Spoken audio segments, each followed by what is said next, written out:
Hello guys, you all are welcome to my YouTube channel study with Imran sir. और आज हम has और have का जो यूज़ था इसमें हैज़ टू और हैव टू का यूज़ सीखेंगे।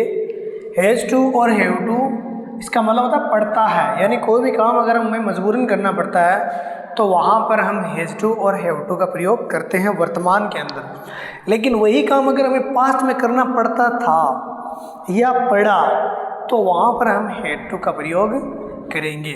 सबसे पहले हम देखते हैं कि हैज़ टू का प्रयोग कहाँ होता है। ये सिंगुलर सब्जेक्ट के साथ अगर कोई काम करना पड़ता है तब, और प्लूरल सब्जेक्ट के साथ में अगर कोई काम करना पड़ता है तो हैव टू का प्रयोग, और आई के साथ में भी हैव टू का प्रयोग होता है। जैसे एग्जाम्पल के तौर पर उसे सुबह जल्दी उठना पड़ता है, तो उसे का मतलब ही, वह और उसे दोनों ही होता है।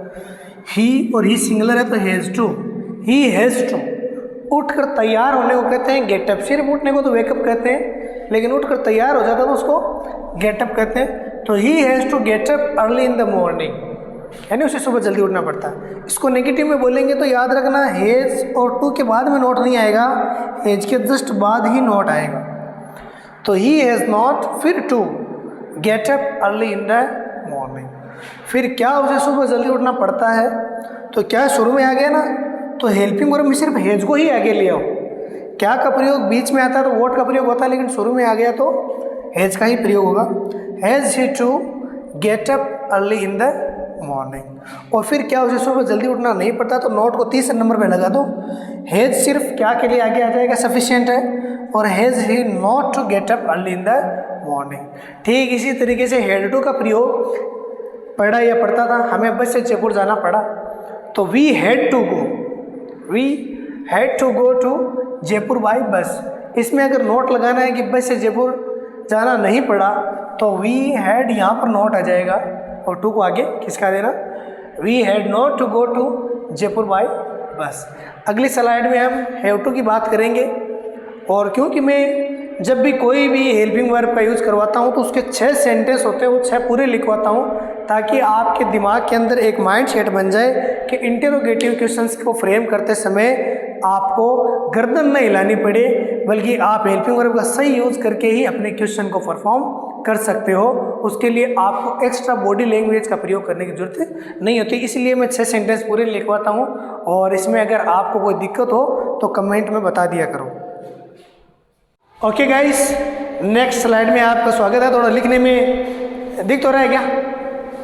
हाँ, हैज़ टू हैव टू के आगे अब देखना है हैव टू का प्रयोग प्लूरल के साथ में होता है। जैसे उन्हें मेहनत करनी पड़ती है, मजबूरी है, तो they have to do hard work. अगर हम इस सेंटेंस को ऐसे भी बोल सकते थे, they have to work hard, तो वर्क पहले आता तो ये वर्ब का काम कर जाता, लेकिन मैंने इसको नाउन बना दिया इसलिए उसे पहले वर्ब लगाने जरूरी है, और करने के सेंस में आता है do.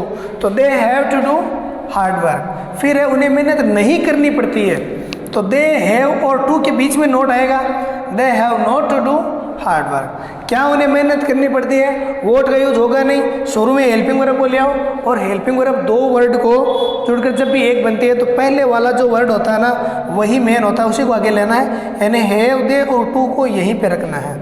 Have they to do hard work. और क्या उन्हें मेहनत नहीं करनी पड़ती तो हैव दे तीसरे नंबर पे नोट, नोट चौथे नंबर पर तब आएगा जब WH वर्ड आएगा।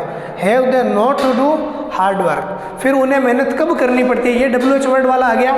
यहाँ पर सिर्फ कब, क्यों, कैसे ये आ जाए ना, तो इनको शुरू में लिखना है, when have they to do hard work. फिर इसमें नोट लगाना है, when have they not to do hard work. यहाँ पर व्हेन लगाने के बाद बच्चे क्या करना है, सीधा उन्हें की मीनिंग होती है ना दे, वो लिख देते हैं। ऐसा नहीं करना है। WH वर्ड की मैं 1000 बार बता चुका हूँ, और 1001 बार और बता देता हूँ कि जब भी आप WH वर्ड की बात करो तो ये सब्जेक्ट से पहले हेल्पिंग वर्ब आएगी ना, तभी आप इंटेरोगेटिव साइन या इंटेरोगेटिव मार्क आगे लगा सकते हो।